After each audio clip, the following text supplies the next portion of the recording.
Yo mga paps, nandito tayo sa parisan ni Diwata, no?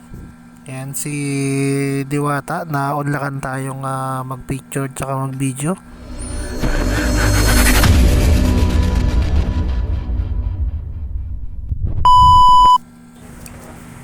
At ayun na nga mga paps, so dito sa entrance ni parisan ni Diwata, so magbabayad tayo dito ng parking fee, no? Para sa mga motor ay 20 pesos. At ang mga four wheels naman ay 50 pesos, no? Bago ka makapasok dyan ay sisingilin ka na muna, no? Saka mo ipapark yung sasakyan mo. So ayun na mga paps, pumili na tayo sa Siken ni Diwata, no? May pila pala dyan, no? Dalawa pila dyan na para sa Pares at saka Siken. At pagdating nga natin dito, maraming tao talaga, no? Kahit tanghaling tapat, no? Kaya tayo sa fried chicken ni Diwata nakapila kasi tanghaling tapat, mainit at baka ma-high blood tayo. So ayun, no, habang pumipila tayo mga paps, si Diwata ay may bisita, no? Si Sir Julius Babaw. So ito yung mini mart ni Diwata, no? Isa sa mga pinagkakitaan niya noon na nasa tulay pa siya, no? Yung pagtitinda ng mga chichirya, soft drinks, no? Sigarilyo, kape. So doon sa may tulay, no? Kapag nagbabiyahe tayo mga paps, pag napatambay ka doon sa may tulay, marami nagtitinda ron. So isa si Diwata niya, no? Noon. Dito nakapila pa rin tayo sa fried chicken, no? Ni Diwata. May nakausap nga tayo dyan na isang kumain ng pares, no? Parang sumakit na yung batok niya. At yan naman ay ang labas. So sa tanghali mga paps, medyo kunti lang ang pila, no? Hindi katulad ng gabi at saka umaga. So napakahaba talaga ng pila dyan. So andyan na nga yung isang tao ni Diwata, no, na nag-a-assist. Yan, pinapalalan niya na ang pila ay dalawa. So ayan, nakikita natin si Diwata, no, mga paps. Yan, meron siyang mga bisita, yung mga staff ni Sir Julius Babaw at si Sir Julius Babaw din. At dito na mga paps, no, nakaabot na tayo dito sa nag-aabot ng bayad. Dito na nga mga paps, makukuha na natin yung ating fried chicken. No? Ayan yung tauhan ni Diwata na matagal na sa kanya, no. Ayan, kinukuha niya na yung bayad. So 120 pesos pala yung fried chicken ni Diwata. Ayan, no, ang laki niyan. Mas malaki pa sa Jollibee, Mang Inasal. Ayan, may kita nyo yung bowl na yun, yung lagay ng sopas. So, sobra sa ano, no, sa laki. And yung next na ginawa natin dyan mga paps, pipila tayo para sa kanin, no.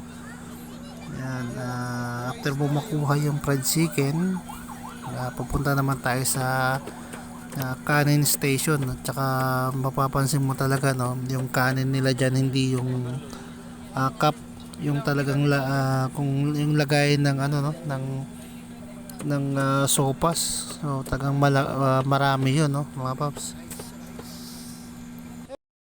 Ayun mga paps, so nakakuha na tayo ng kanin, ng fried chicken at ng soft drinks. So Mountain Dew nga ang kinuha natin. At pagkatapos ko kumain mga paps, ayan, nakita ko na nililibot na ni Diwata si Sir Julius. Nakikita ko rin na, no, grabe, no, daming vloggers dyan, no, na talagang dinudumog si Diwata at ang kanyang mga bisita dyan, no. So ayan, nilibot na ni Diwata si Sir Julius para mag actual review si Sir Julius sa mga kumakain. Okay. Affordable. Affordable. Yeah. May price pa.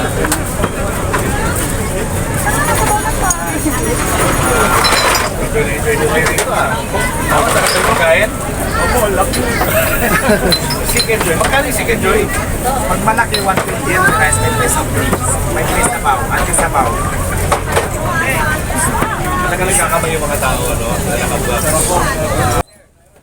At pagkatapos nga ng review ni Sir Julius, no, na niyaya na siya ni Diwata na bumalik doon sa kanilang pwesto para doon naman ay titikman naman ni Sir Julius yung produkto ni Diwata, no.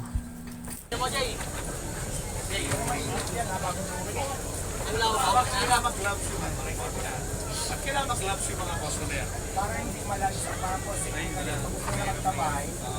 Para concept nila din kailangan nakakita. Pero kung hindi naman gusto mag-lab, nasa inyo naman yun. Nasa kanila. Choice naman nila yun. Pero ang purpose lang talaga nito ay para mas makakita. Maayos. So, titikman ko na yung ano, kanyang bagong produkto. Chicken Joy. Pwede na chicken? Silang at tatakil. Chicken. May siya baw dito.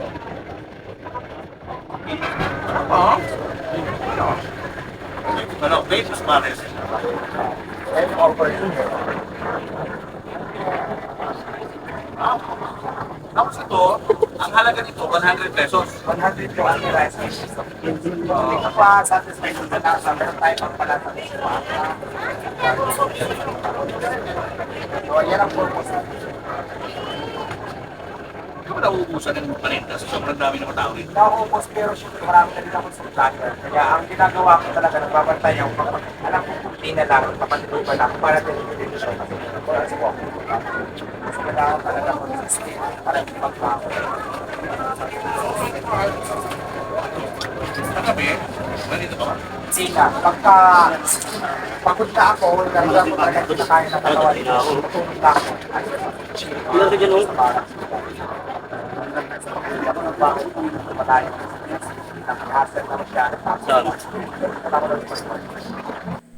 After nga ng interview ni Sir Julius, no, na nilibot ni Diwata si Sir Julius sa labas. At after niyan mga paps ay may time na si Diwata, no, para sa picture taking ng mga ibang customer niya, no. Hindi rin talaga madali rin, no, kapag marami kang bisita, no, siguro nakakapagod din talaga, no.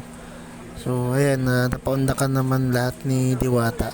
So ayun, salamat sa panonood.